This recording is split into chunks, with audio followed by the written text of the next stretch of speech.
Hello everyone, and welcome to this quarantine edition of the Regenerative Agriculture. I'm your host today, AJ Carrillo. My wife Nicole and I are the caretakers, operators of Deer Tree Farm and Agroforest. We're over here on Rogers Mesa, Hotchkiss, Colorado, Western Slope, etc., etc. So thank you so much for coming.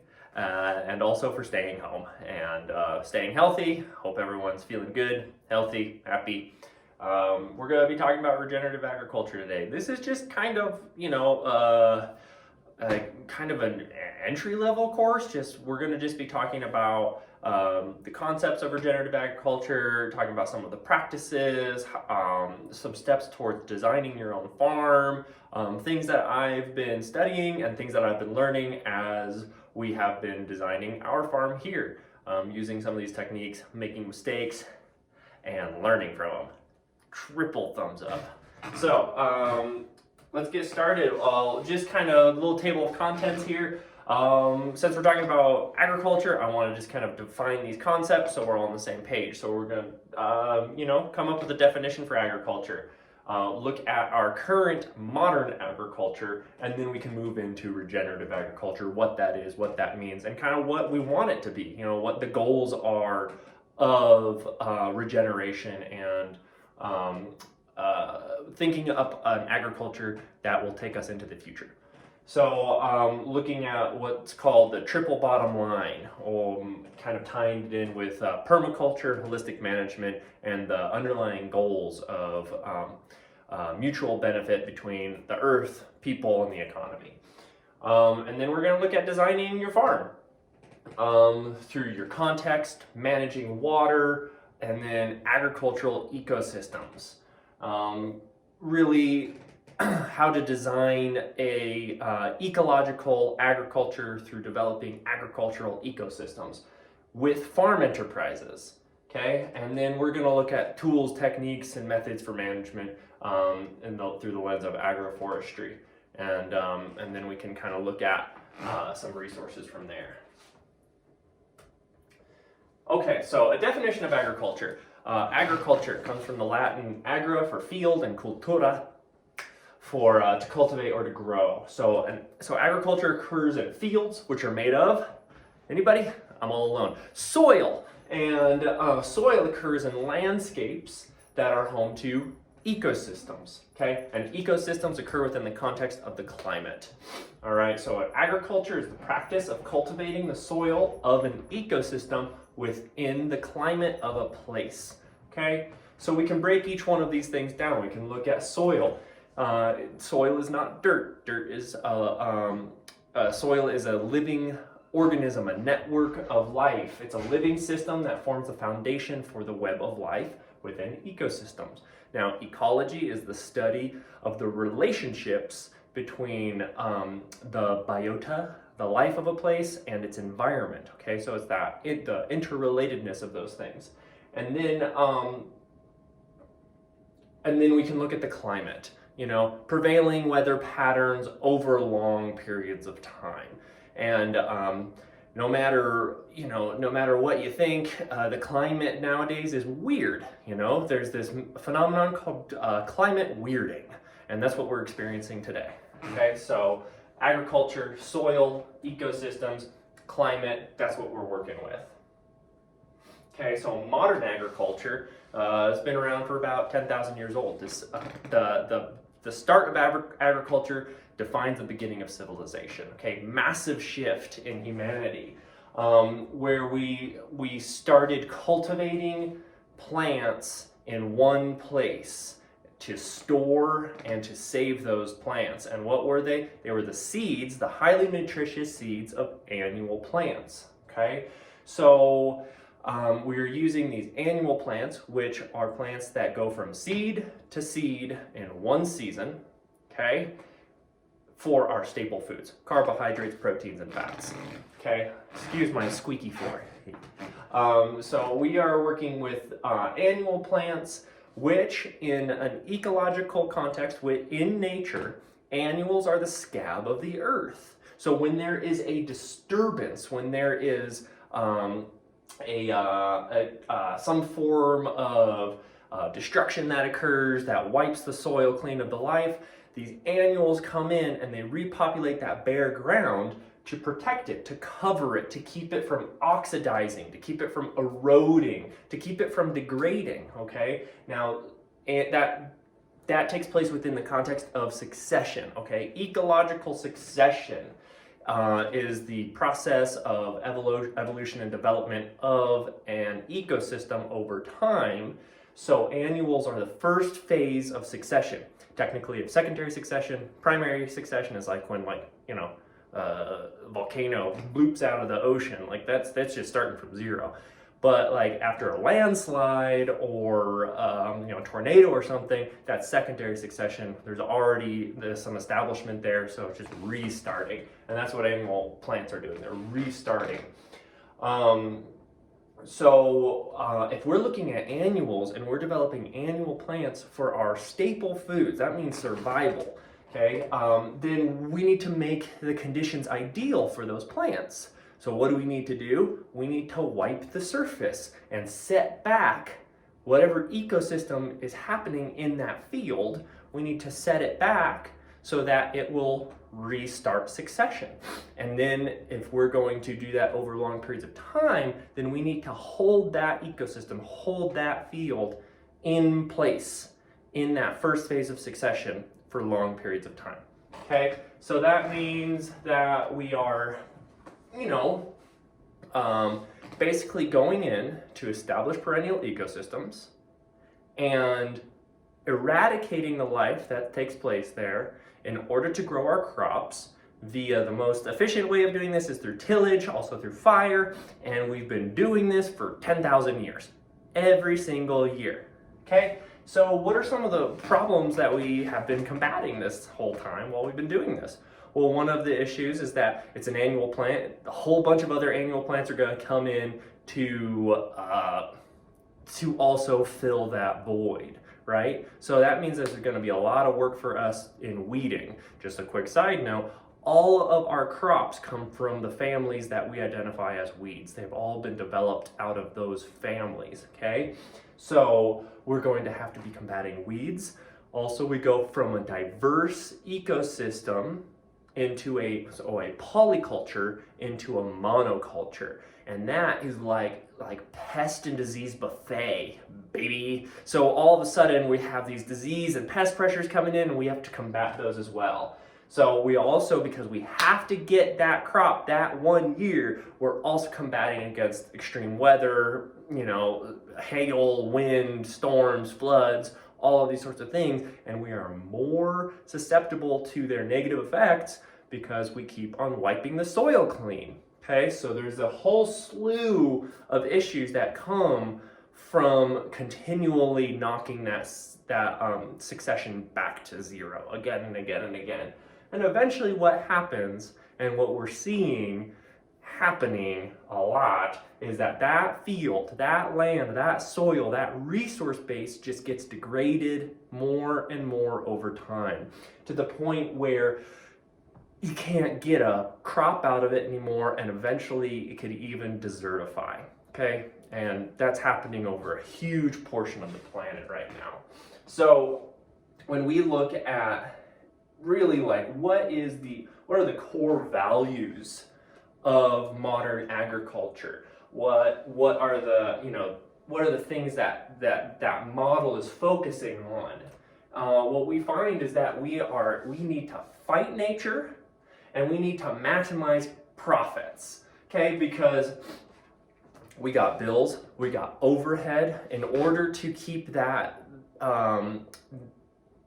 ecosystem locked in that initial phase, we are just got to put more and more into it, and modern technology is doing the same thing, just even better, right? We have bigger equipment that can till deeper, we have herbicides to combat the other annuals, we have pesticides to knock out the pests and diseases, fungicides. You know, we are just getting really good at fighting nature, and it's expensive. You know, we are seeing that farmers are struggling to make a living wage, and it's also has one of the highest suicide rates out of any profession. we're also seeing that, if civilization is based on agriculture, agriculture is the basis of civilization, then when we look at our civilization, we see that people are by and large unhealthy and unhappy. And we also see that there is yet to be peace on earth.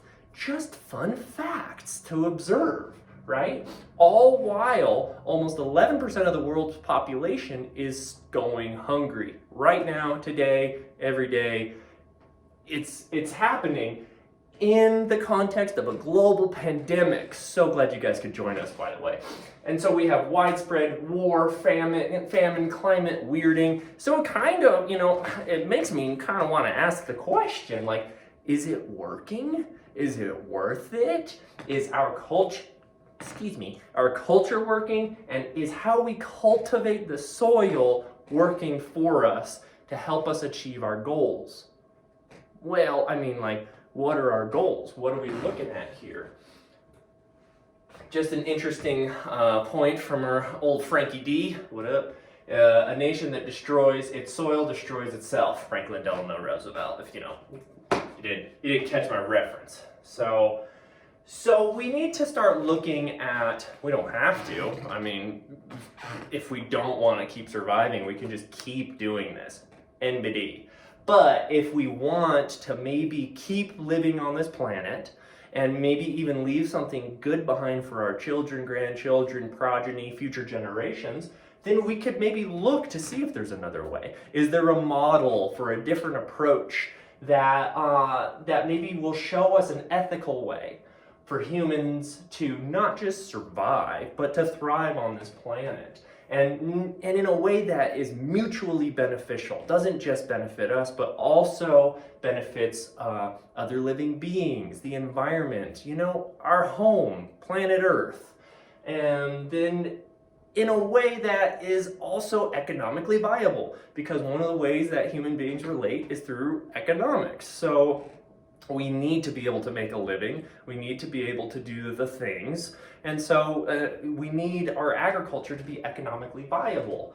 And not just for right now, and not just for the next few years, we'd really like it to be economically viable, naturally, mutually beneficial, thriving, not just surviving, on into the future, right? So we're looking for a resilient agriculture, a resilient model that will be of benefit on down the line, okay? So these kind of outline some of our goals.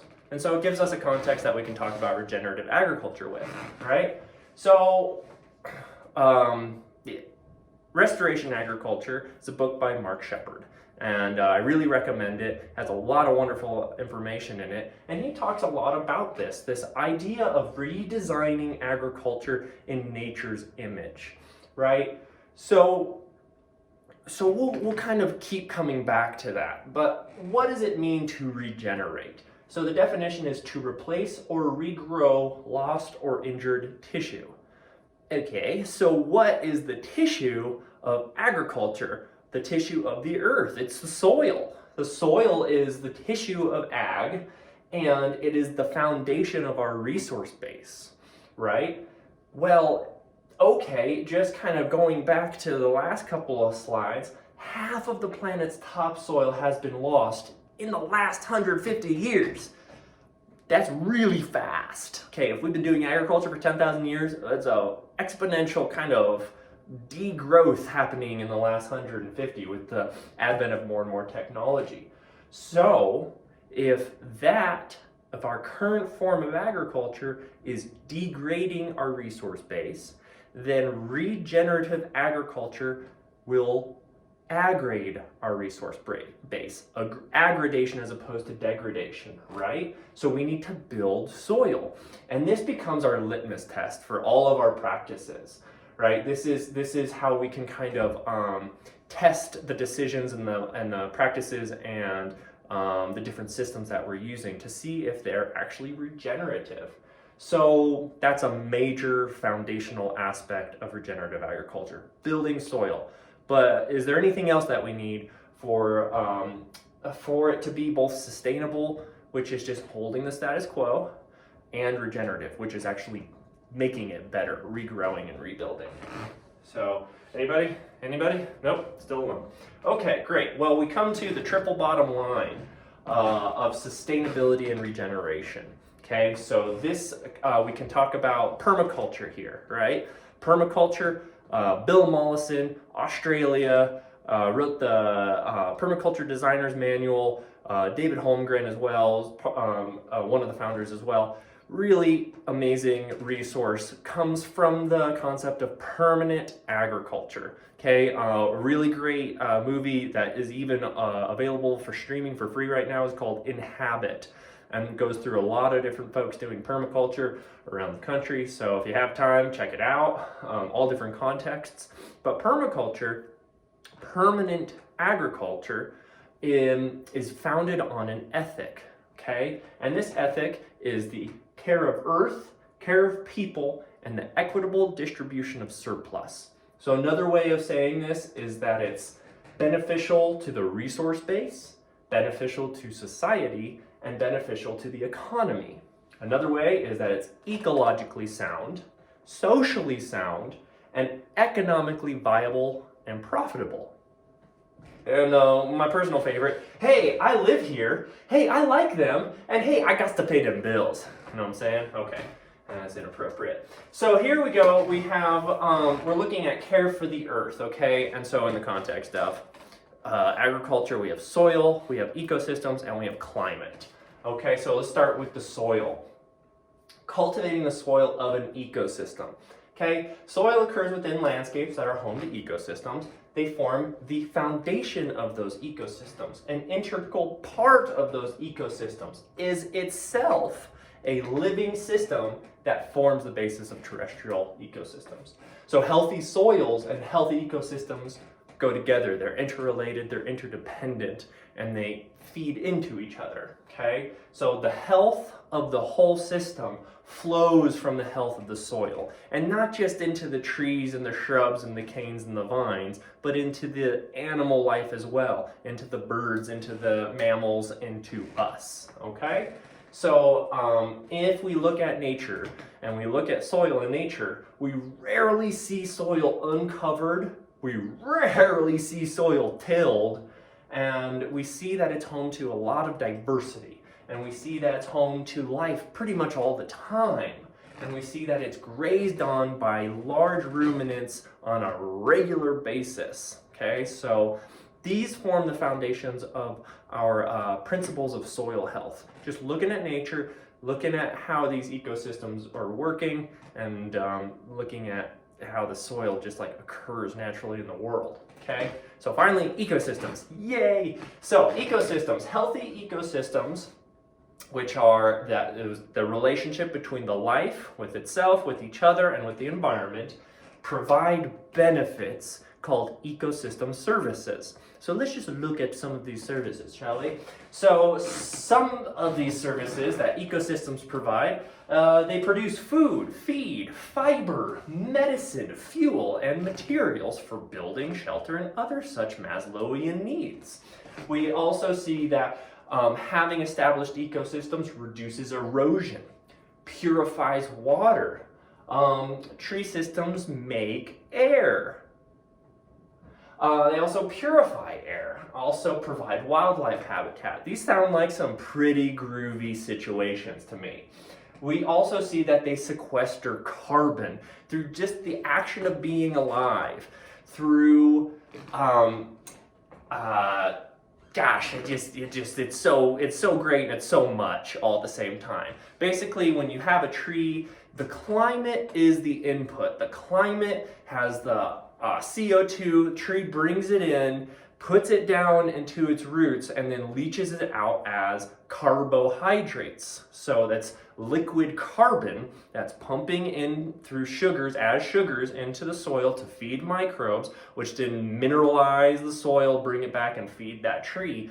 So the trees are pumping carbon into the ground, okay? And it's getting stored there. And then they evapotranspire, little microbes and bacteria that live on deciduous trees go up into the atmosphere and then glob onto water molecules and make it rain. I mean, come on, this is great. And you'll see that over time, it's the ecosystems that regulate the climate, okay? Through that rain, through that evapotranspiration, they're managing and mitigating the temperatures, creating the atmosphere, sequestering the carbon. I said it like 3 times. Okay, so not to mention nutrient cycling, mineral cycling, water cycling. Ecosystems are the regulators. They're the producers. They are the things making the things. They are our resource base, actually. Okay, not to mention, it's a real thing. Ecosystems also create just abundant beauty. We are a part of this planet. We're a part of this ecosystem. So when we see things that are healthy and well maintained, it makes us feel good. It makes us feel like we're gonna be okay. It creates peace of mind, creates a sense of happiness, mental health, actual physical health, the good things in life. Just saying. So there's a lot of benefit that comes from these ecosystems, and it also gives us a great model to work with, okay? Right? And so I want to talk about ecosystems and resilience. We got strong trees going on up in here, like Vin Diesel trees, strength. It's the best I could do. So when we're talking about resilience, our agriculture is not resilient. We got one big windstorm, we got one hailstorm, and then woof, we got huge losses. Can you imagine 10,000 years ago, your crop getting wiped out by a hailstorm? That's some pretty substantial stuff. Now we're dealing with not just one village, we're dealing with a whole global population. But when it comes to ecosystems, the world's ecosystems have survived the last 6 major ice ages. Now, if that's not resilience to climate change, I don't know what is. So you can tell that, in biology, health is defined by the diversity of an ecosystem. So diverse perennial ecosystems are healthy and resilient to change in the climate. It's because they're adapted and constantly adapting to the climate of the place, okay? So all of this is going on, always getting stronger, always getting more resilient, drought and flood tolerant, pest and disease resistant, frost and heat tolerant, fire adapted. It's sounding pretty good. It sounds like some of the qualities that we want and need in order to go on into the future in a good way. And this is all without any outside inputs, okay? Nature does all of this and has yet to spend a dime on it, okay? No inputs, none. Remember that. So this is a reliable model that we can trust. Ta-da. So if we take this into consideration for our regenerative model of agriculture, then we can see that potentially mimicking ecosystems in order to design a farm. So using ecosystem patterns, natural patterns, and incorporating those into the design elements of a farm, we can get the results we're looking for, okay? So 5 principles of soil health. Check out Gabe Brown, good one. His book, Dirt to Soil. I'm listening to it on audiobook right now. His North Dakota accent is very soothing. You can see the 5 principles of soil health, okay? Limited disturbance, armor on the soil, diversity, living root in the ground all the time, animal integration. Cool. And then we can optimize that ecological succession, right? So if annual agriculture is constantly knocking it back, restart, then how can we optimize that succession for our benefit? Well, again, if we're going to mimic nature, then what phase of succession is going to give us the most amount of benefit, the most amount of food and stuff that we need to, again, not just survive, but to thrive on planet Earth? And that is the savanna phase of succession. So you have grasslands, open plains and prairie, you have closed canopy forest, and then you have something in between, and that's called the savanna. And this is an open canopied, treed or wooded grasslands. Okay, great. So Yep, constantly adapting to the reality of the situation. Context-based solutions. So, designing a farm. We now have a model that we can work with, a goal that we can work towards, an idea of what we're really going for, not going extinct, being happy, peace on earth, right? I'm right. I think we're right. So now we need to figure out how to design our farm, right? So I just want to bring up a really important topic that I'm not going to get a whole lot into because it's its whole own topic, and that is holistic management. So we can talk about grazing principles and we can talk about the insights therein as we go. But holistic management is a little bit deeper than that overall because it's actually a decision-making framework. So it gives us an opportunity to really understand what it is that we're managing and then what it is that we're going for. So yeah, it's good to know that, one of the key insights is that nature functions in wholes. So they talk about the whole under management. Who are the decision makers? Where's the money? What's your resource base? Yeah, this is good business practice. This is a good information to have for any, operation really going on. But then it also has a holistic context, and this is your purpose. These are quality of life statements. This is identifying the forms of production, things that you need to create in order to achieve your quality of life. And then looking at your future resource base. What is the future of your land? What does the future of your land need to look like? The people, your community need to look like in order to sustain your goals into the future. And a big part of that is what are your behavior? What's your behavior that you need to adapt? So it gives you kind of a North Star. You can get your feet pointed in the right direction and then stay aligned. And then you test those decisions against all of these different questions. And I'll try to remember to put a link for these websites and documents in there because it's really interesting, and I really encourage everybody to look into it. Alan Savory, Savory Institute. So testing questions so you can test your decisions to figure out if it's the right decision to make. And then once you make your decision, you can monitor the results and then feed it back into your context to make sure you're in alignment. Okay, so just really, this is an important aspect of any landscape design. So worth mentioning, though it's it's a whole other own thing. So I don't want to get too far into it, but that's a big part of designing your farm, and so is Keyline Design and the scale of permanence. Okay, so this is a design-making framework for any landscape, and even honestly municipalities and cities. And it gives you the sense of what out of our whole situation, ordering the aspects of it in terms of how difficult it is to change them and how much time it takes to change them or how permanent they are. Okay, so we have, I'm just going to read them for you. You can look this up as well, but we'll get into this more. So we have the climate, which is fairly permanent.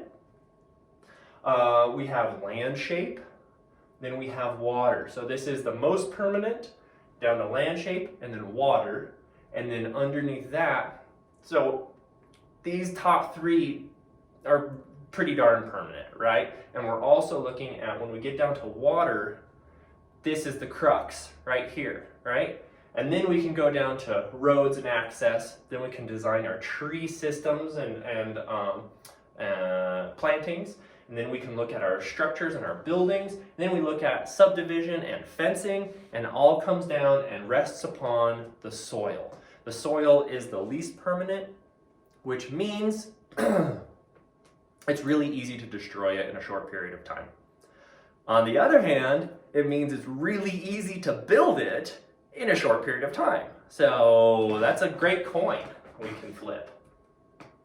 So understanding your context, we're going to start at the top of the scale of permanence and work our way down. And so our context is the climate and the land shape, right? So understanding our climate. Some great questions you can ask yourself if you're on a new property, if you're gonna buy a property, you're wondering where to get it, if you're looking at how to start redesigning your property, look at your climate. What are the prevailing or historic weather patterns? What are the temperature extremes? 20-year high, 20-year low, precipitation amounts, what's your flood amount, what's your drought over the last 20 years? Prevailing winds, looking at your soil types. Yes, the soil is at the bottom, but if we know what kind of soil we're dealing with, that really helps us and gives us a lot of insight into the rest of the system. And then we can get a lot of information by looking at all these things as to what ecosystems we are a part of on that landscape. Remember, agriculture goes into ecosystems, so understanding what that ecosystem is that we're going into is vitally important, okay?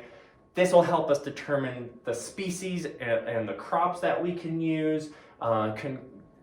It tells us everything, you know, what are our inputs, what are the climatic change challenges we're gonna face. That's where this helps. And then we can look from here down into land shape, okay? What's your aspect and your slope? Are we on a ridge or are we in a valley? What is the larger land shape that we're a part of? Alluvial fans or the blibbity blobbity bloop. Okay, so it's a geological scientific term. And so this gives us context into how we can move across this land, how water moves, how animals and machinery might move. This gives us, you know, our baseline ideas here. It's like the contour map we're going to look at, but it's also moving around the landscape. Okay, so getting a sense of your land shape. Okay, and then we get down to the next one down, and this is water. And this is really, so Keyline Design was developed by P.A. Yeomans of Australia in a very brittle, dry environment. And he was an engineer, technician, and he had a real clear sense of hydrology. And so this whole system was developed around the goal of maximizing the benefits of water. Okay, so it is our most valuable resource. Water is life. There's, you know, Mark Shepard, he talks about how plants can grow in all sorts of nutrient deficiencies. All sorts of them, but there's one nutrient that plants cannot grow in a deficiency of, and that's water, right? So, so this is the crux of this whole situation. So we need to understand the nature of water. How does water flow? It flows 90 degrees to contour in a serpentine-like fashion. And so therefore it concentrates in your valleys, in your low points of a system. So I'm here, these are ridges, and this is a valley. So if water falls, 1 inch falls here, it might fall 1 inch everywhere, but it's gonna concentrate into the valley. So you're gonna have dry ridges and wet valleys, okay? So Keyline patterning provides a method for us to slow it down, spread it out, and soak it in. So you have Keyline Design, which is a very specific patterning, and then you also have the Masterline system, which is Mark Shepard's approach. Basically, just after working with it for 25 years, he found some other patterns that you can use to tweak it in order to make it work on more complex landforms. Because Keyline Design is having been developed in Australia. Australia has very simple landforms. It works really well on those landforms. In the United States, it's a younger landform, a little bit more complexity, makes it a little bit more challenging to actually make it's not a dogma, but the dogma of the method work in our landscapes. Okay, so quick note on that. Fun fact though is that P.A. Yeomans himself said, if you come up with a challenge, then just wing it. So that's pretty nice. So we are slowing it down, spreading it out, and soaking it in order to create more soil health. Okay, again, we start at the top to get our context, but we're always keeping in mind that foundation, which is the soil and the soil health of any piece of land, in any landscape. So a healthy soil acts as a biological sponge. Okay, so if you have those aggregates, the technical term, if you got some healthy soil, that black stuff that looks like chocolate cake and just like crumbles and smells good. Like if you got some of that stuff, it's going to soak up more water. It's going to more water, and it's going to do it quicker, so you don't have all that overland flow and erosion. It's going to retain that water for longer. If it's fully saturated, it'll let some of that water go at a good rate.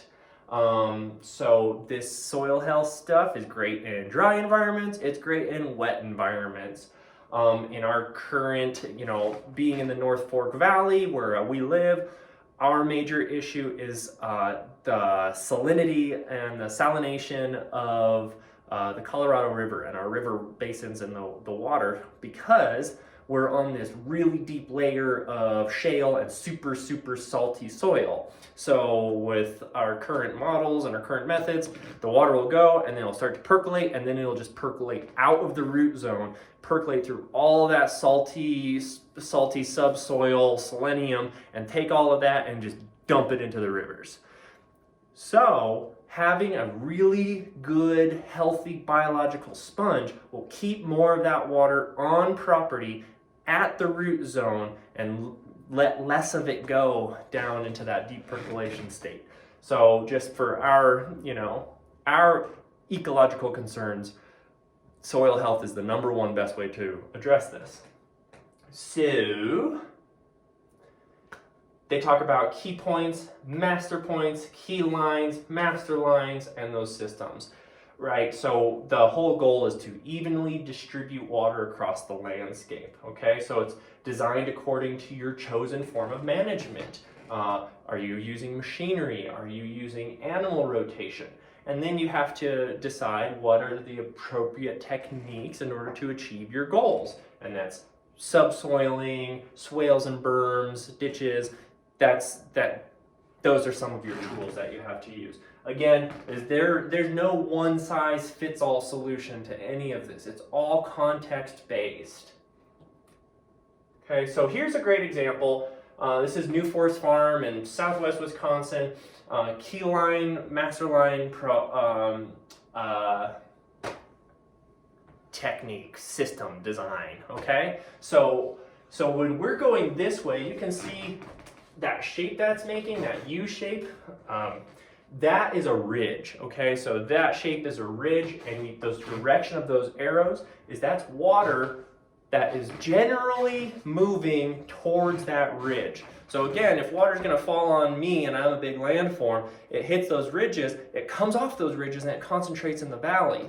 So when you have, again, don't blame me for not getting technical enough, okay? Just kind of, this is an overview, but I'm your landscape, and then what we need to find is what I like to simplistically call the highest low point, okay? So I find my valley, and I go all the way up to the highest point I can get to, and before it like shwink goes up, you're gonna find this little spot where there's that curve right there, right? And so we're gonna call it this. This is my my key point.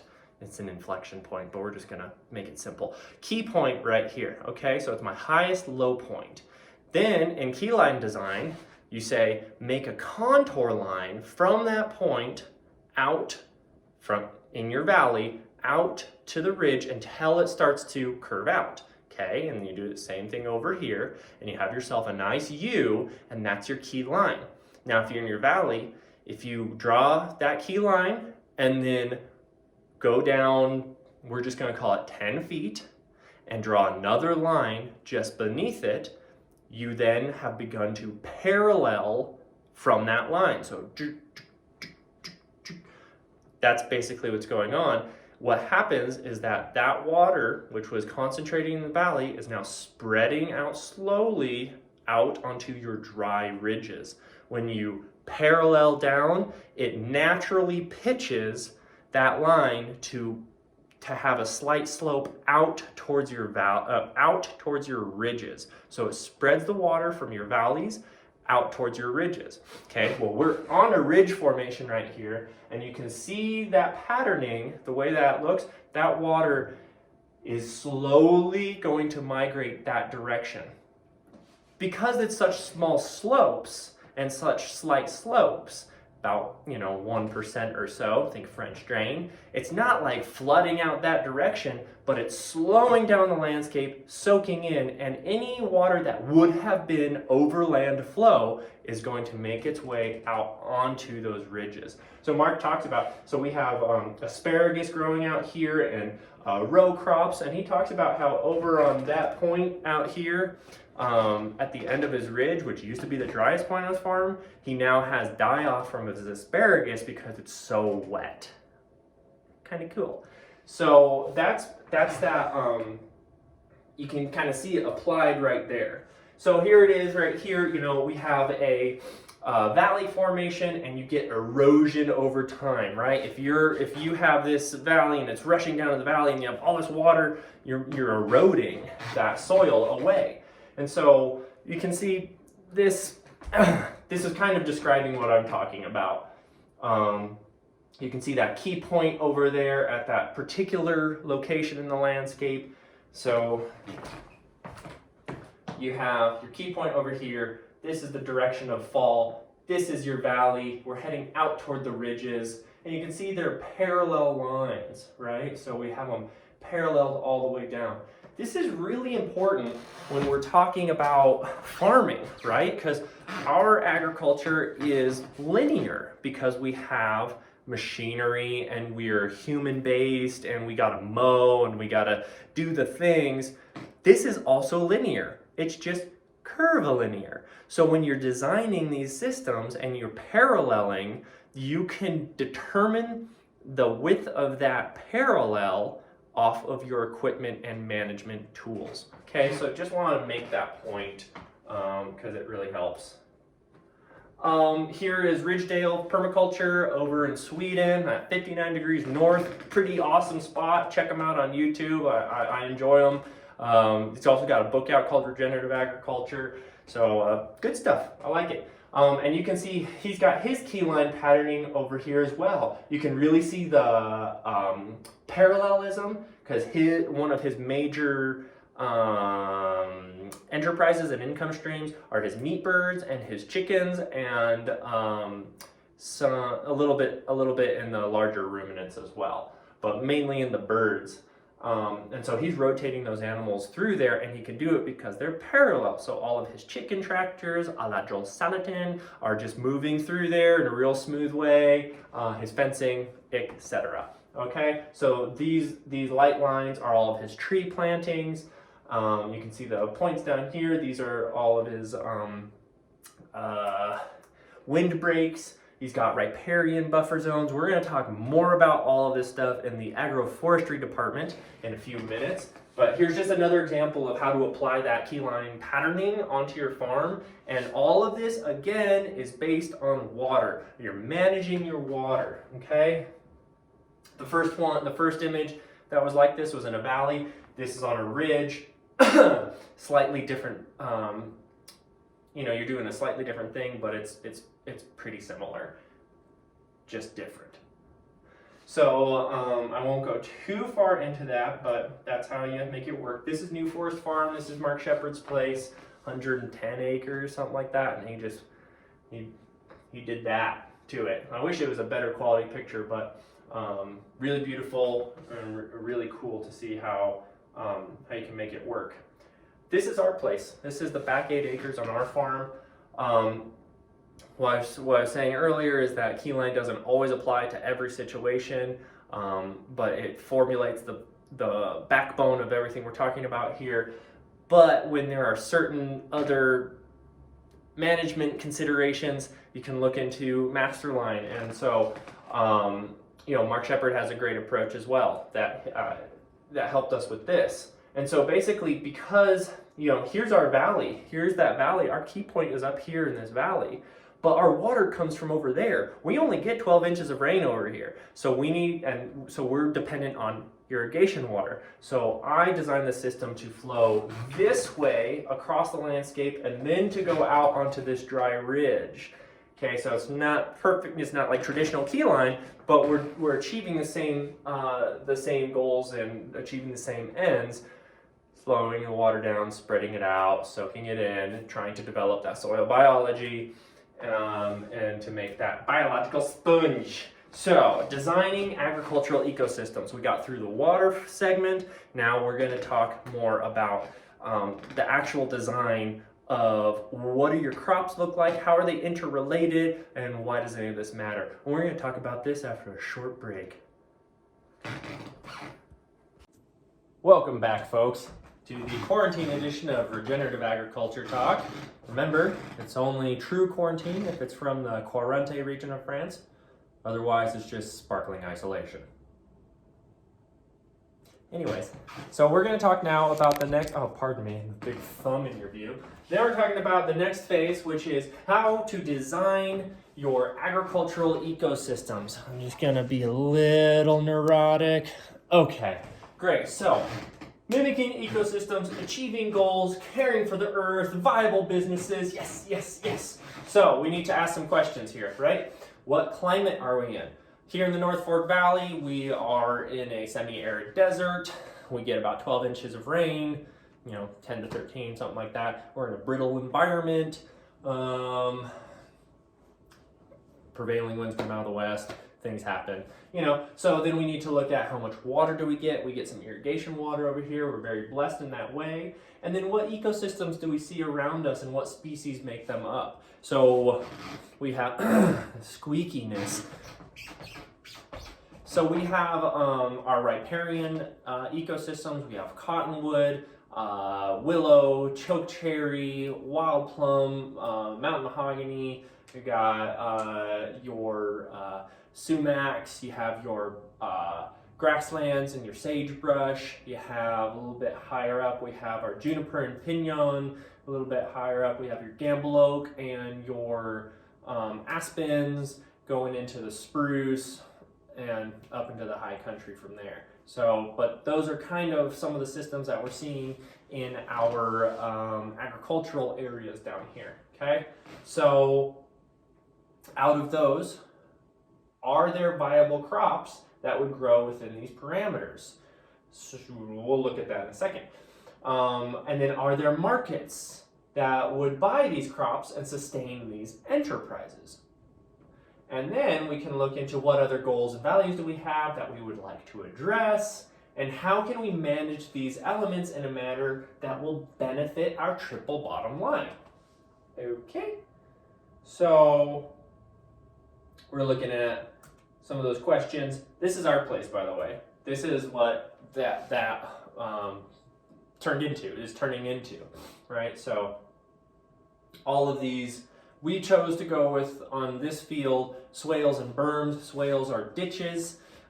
We designed them with a laser level so that the water would flow from the far side of this picture is where the irrigation water comes from, and would flow across the landscape in a pretty slow, gentle way to minimize and eliminate erosion, catch all precipitation, and also move it across to this side where I'm taking the picture from is the dry ridge, the driest part of the farm. So we did all those earthworks. I designed it with laser level so that nothing would be over. I think the fastest slope we have is 3.5%, and the slowest slope we have is 0.5%. So everything's moving in the direction that we want it. And the alleys are all parallel, or mostly all parallel, to accommodate the machinery that we have, the width of the machinery that we have, to have 1, 2, or 3 passes. I couldn't get it. You want it to be 2 or 4 passes so you go out and back, right? So that's ideal, c'est la vie. And then we were planting out these swales. Plant the berm above that's downhill of the swale, fill the swale and flood it. As we flood the landscape, concentrates the water at the base of the trees. So what did we plant, right? So we have prunuses, we have our choke cherry. So I'm sorry, this is our natural ecosystems over here that we're talking about on that side, our left. So we have prunuses, prunus family. We have our choke cherries, wild plums, and sand cherries. We also have berries that grow here in the natural ecosystem. We have raspberries, we have the boulderberry, we have the thimbleberry, we have the currant, and we have the Kool-Aid with that teeny tiny little red berry, great for dehydration. We also have nuts, our pinions, and our gamble oaks. Okay. We also have the sagebrush, wildflowers, and grass growing all around. And then we have the animal component. We have deer, elk. We used to have bison, mountain goats, lots of birds. Okay. So out of all of those, is there anything that might have an economic return of any kind for us? Well, we have prunuses. That is what, that's the family of our peaches, our cherries, our plums, and our apricots. Might have some potential there. And then we have our berries. And this is what we planted here. I forgot to mention that. And that's raspberries, currants, elderberries, blackberries, gooseberries, sea buckthorn, and mulberries. And then if pinon and gambelope grow here, then why not try some pinon, but a Korean stone pine, which has nice big nuts that grow every year rather than masting once every 7 years or so like the native pinons do. Gamble oak is in the Fagaceae family. What else is in the Fagaceae family? You have your oaks, which make acorns. You also have your chestnuts, and your beeches, things like that. So we planted chestnuts, okay? And then over in Boulder, in the Boulder Canyon, there are hazelnuts growing. So in the riparian zones, we have hazelnuts. So we planted hazelnuts. We also planted walnuts and hardy pecans. So I'm really interested in staple foods, perennial staple foods. And so chestnut is a staple carbohydrate. Hazelnut is that staple protein and oil. And together they make a complete food, okay? So really exciting. It's gonna take a hot minute. And then we also have our, so naturally growing sagebrush, wildflowers, and grass. We can have our culinary and medicinal herbs, flowers, and grass. And then a whole bunch of animals used to roam through here, still do a little bit. So we can mimic those large herds that moved around this landscape, that were chased and moved by predator pressure. And we can mimic that with our cows, pigs, sheep, turkeys, and chickens. Okay, so I got a little ahead of myself, or I kind of blew off the tail end of the scale of permanence. We went from climate to land shape to water, and then we're just going to go back and look at it real quick. And then we go into roads and access. Okay, so roads and access, once you have your water management figured out, your roads come into, becomes pretty obvious where they're going to go. And you can use them for your drainage ditches, you can use them to hold water back, you can put them over the tops of your dams, and that's where your utilities lines go. So the roads follow the water management. And then your trees get planted along the water as well, like you saw in those pictures. Those trees, where the water is concentrated, your trees go. And those trees are determined by your water, your land shape, and your climate, okay? And then also, once that's all established, it becomes really obvious where your structures go, based on those utility lines, based on the dry points, all those sorts of things. That's where your buildings go. From there, you can put in your subdividing, your fencing, you can figure out what are your predator pressures, and you can design your fences according to your predator pressure. You can install a main electrical line so that you can hook all of your electric fences onto that. So you don't have to constantly carry your charger around. You always have a charged line wherever you have animals. That's also a really cool point for water, is that this whole design also, you can incorporate your animal watering into this. Think main line of black poly, and then hoses hooked to air hose reels that go to your animals and refill on a float tank, so you don't have to worry about it all the time. Makes it a lot easier to move around, and you don't have to drag that trailer around, you don't have to carry or haul water, so really cool systems that you can design in that way. Look up reticulating water systems. Again, Ridgedale Permaculture has a really cool system, and so does Joel Salatin. So a couple of resources there. That's for subdivision and fencing, and this all is on the basis of our soil, okay? So the soil is the foundation, the litmus test, the goal is to build it, okay? Fantastic. So we're just gonna go on back. So we have all of these trees that we're planting. How do we manage everything? How could we do it? We have this wonderful thing called agroforestry. So agroforestry is considered like the bee's knees, the creme de la creme by USDA and by ecologists. 9 out of 10 of your favorite scientists give agroforestry 9 thumbs ups. It's pretty good. So agroforestry is the integration of tree systems with other farming practices. Okay, so this provides us our management tools to take care of these ecological systems, these agricultural ecologies.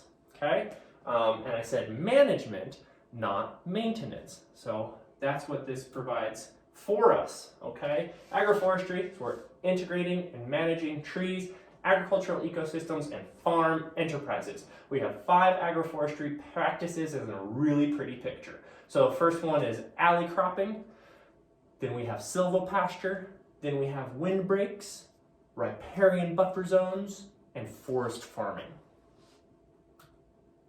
So we're farming, we're business people.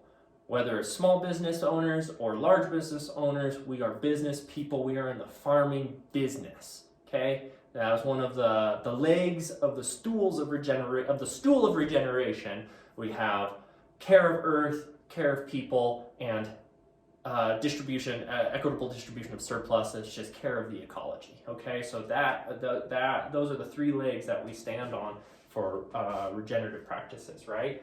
So we're looking at trees, we're looking at farms, farming practices. What are some of our potential farm enterprises? We're just looking around where we are right now. Orcharding is kind of high on the list. We also have livestock production, kind of high on the list. We also have hay production, kind of high on the list. Commodity crops, wholesale crops, kind of high on the list. Market farming, kind of high on the list. We also have nursery potentials. We also have lumber and building materials. We also have fuel and firewood. So we have a lot of options within the agricultural space for enterprises that we can engage in. So where do they fit in an agricultural ecosystem, in a resilient model, in an agroforestry system? Well, we'll start with alley cropping. So alley cropping, you saw our tree rows, and then we have the space in between the tree rows, which are your alleys. This is where that parallelism comes in handy, because you can get a tractor through there, you can have just that, like, you know, you can measure it and have specific quantities.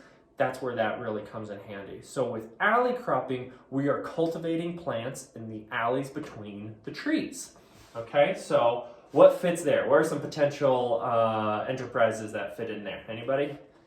You? No? Oh, you were just stretching. Okay, great. So we have retail market farming.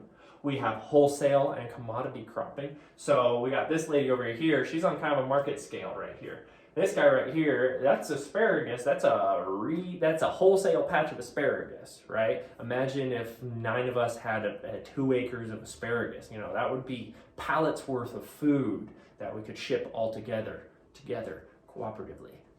Boom. We have hay production as an alley crop, right? You get your alleys to be the width of your swather, and you can just 2 passes, boom, boom, you're good. Be able to turn around, ta-da. You know, the trees don't even get in your way. You also have flower production, you have nursery stock, you know, all of these things that you can grow in the alleys between your tree rows. In alley cropping, you know, when it comes to the trees, those trees are going to want to take their roots and bump out into the alleys, and there's going to be some competition. really easy fix for this is you root prune. You have to root prune starting year 1, otherwise you're going to rip big roots and you're going to kill your trees. But if you have little whips and little guys that you're planting in there, then put your tractor next to it and you drive that ripper shank or a keyline plow, something like that, through the system, and you will trim those roots to make makes those trees die under your field, but they don't come in and interact with your field and mess up your crop at all. Okay. These practices can cash flow your system while your larger crops are coming in, right? While that orchard is establishing, while your lumber crop is coming in, while your biomass fuel forest is growing up. These enterprises will cash flow your system while those longer term endeavors are coming about, right? So, when it comes to cultivating the soil, this is where we're going to be cultivating the soil. And look up Gabe Brown's book, Dirt to Soil, for more information around insights into how you can actively farm land. And by doing so, you can make it healthier and more productive. I just keep on thinking about how, again, I kind of forgot a fun little fact around Keyline and around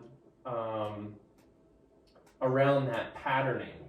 And I just want to quickly talk about, I feel remiss if I missed it, that one of the insights into P.A. Yeoman's system is that, everybody's heard it takes 1,000 years to build an inch of topsoil. Yeah, that's from the top, and that's out of bare mineral, out of bedrock. But one of his insights is that we can actually build topsoil from the top down, turning subsoil into topsoil. And the way that he did that was with the Keyline plow. I forgot to put a picture of it in here. Oh well. You can look it up, Keyline plow, subsoil ripping. What he would do was, on these patterns, would take these big heavy-duty shanks and put them into the ground and then move them so that you would basically explode the subsoil. And that one little shank, it wouldn't turn the soil, it would not till, it would just go down and just explode and shatter that subsoil, allowing water to penetrate, allowing gases to get in there, and really allowing the microbiology to fire up and begin to create that topsoil and push it further down into the subsoil. Okay, so you would just run that plow along the patterning. Again, it's parallel. It works with your system that will drastically improve soil health in a really quick way. Kind of it's like a boost. So that's something you can do in your alleys. That's a way that you can root prune. That's a way that you can increase your drainage. A lot of benefits come from that. Again, it's a context-based solution, so you gotta look into it and see if it really is gonna work for your context. But yeah, I just didn't want to miss that key point. Okay. Great, so here's some more alley cropping, big trees, big space in between. I just want a quick note for hay production. Grass grows most optimally between 70 and 80% shade cover, so a little bit of shade there wouldn't do you any harm. Winter crops growing, shrubs over there with your annual vegetables growing in between. So a lot of opportunity for some cash flow, okay? And then you have silvopasture, okay? Silvopasture includes any pasture-raised grazing operation. This is the integration and the raising of livestock amongst your trees, okay? So you can put your chickens up through there. You can, like I was telling you with Ridgedale, they run chicken tractors through their system. We had dairy cows and beef cows that will clean our orchard in the late fall, early spring. We also run our pigs after our peaches are done, and they clean up the orchard really beautifully, get all of that fruit, all of the sites for pests, and they eat them up, and they fertilize, and works out pretty great. So any integration, so you can have laying hens, meat birds, grass-fed beef, pigs, sheep, etc.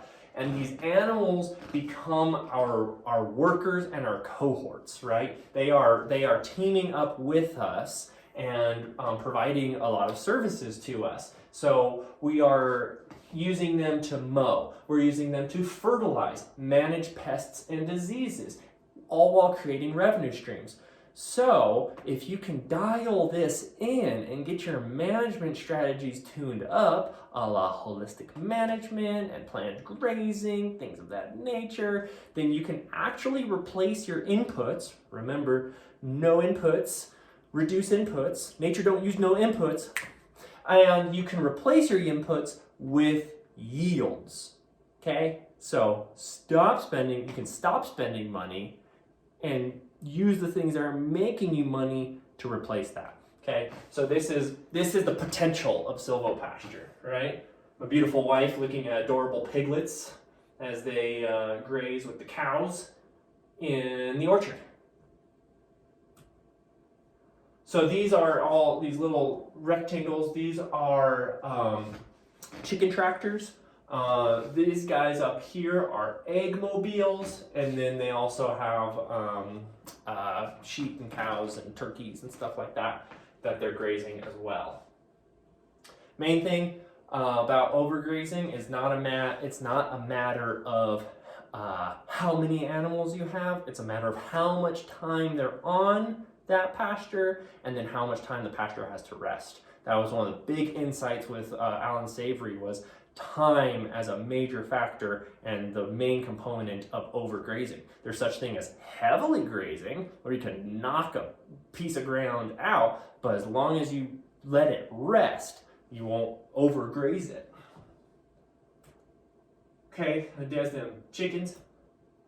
Okay, so this is our orchard. Ignore the tree, but look at that tree row. You can see all that tall grass. I didn't get them through in the winter time, so there's all that in-tree grass. We don't have time to mow and weed whack it, so it just got all tall and scraggly. Then we ran these guys through, and you can see that stuff is getting trampled and eaten down. And then last spring, what I'm hoping it to look like this spring once I get some aminals in there, boom, like a park. You know, just really beautiful, even, fertilized, really, really nice. I like grazing in the winter sometimes too, because all of the urine acts as a midwinter watering. So a lot of benefits there for that silvopasture. Okay, great. So let's just touch base on a couple more things. I know you guys have been very patient. Just got a few more minutes here. Other agroforestry practices, riparian buffer zones, windbreaks, and forest farming. Okay, so we have our riparian buffer zones. These are, extremely helpful. They reduce your erosion of your riverbanks. They increase the water quality. They create habitat. Okay, so really beneficial practices. You also have your windbreaks. Just obvious benefits for windbreaks. You have animal protection, animal shade, animal windbreaks for your crops, less dust and erosion in that way. So a lot of benefits that occur from those two practices. And then you have forest farming, which is farming under closed canopy forests. Okay, so potentials here are mushroom cultivation. I even heard about this one lady who grew decorative ferns in the forest, and that was her whole business. You can also sometimes find really cute cattle dogs. That's my dog. Okay, great. So the big thing here is that all of these practices represent viable and profitable economic opportunities within thriving ecosystems that will continue to yield and support yields as they grow, as they mature, and as they continue to be managed.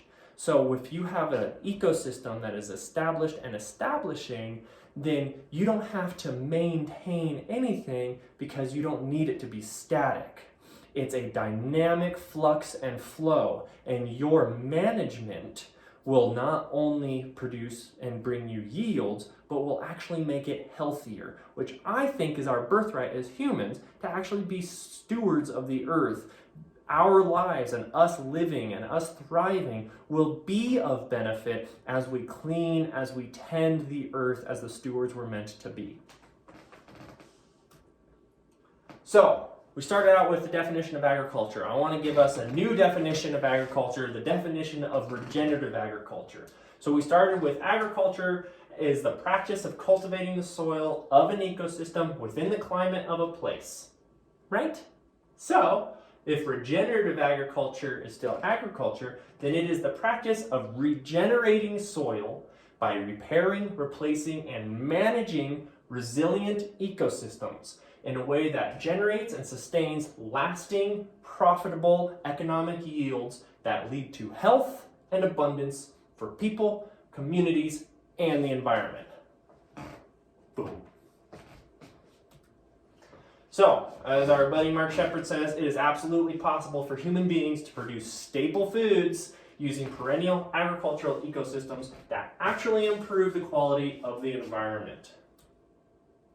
So that's what I want to present to you today, is this vision for a world in which human activity makes a positive impact, reclaiming our birthright for a happy, healthy, helpful life in which we can leave good legacies behind as a gift for future generations.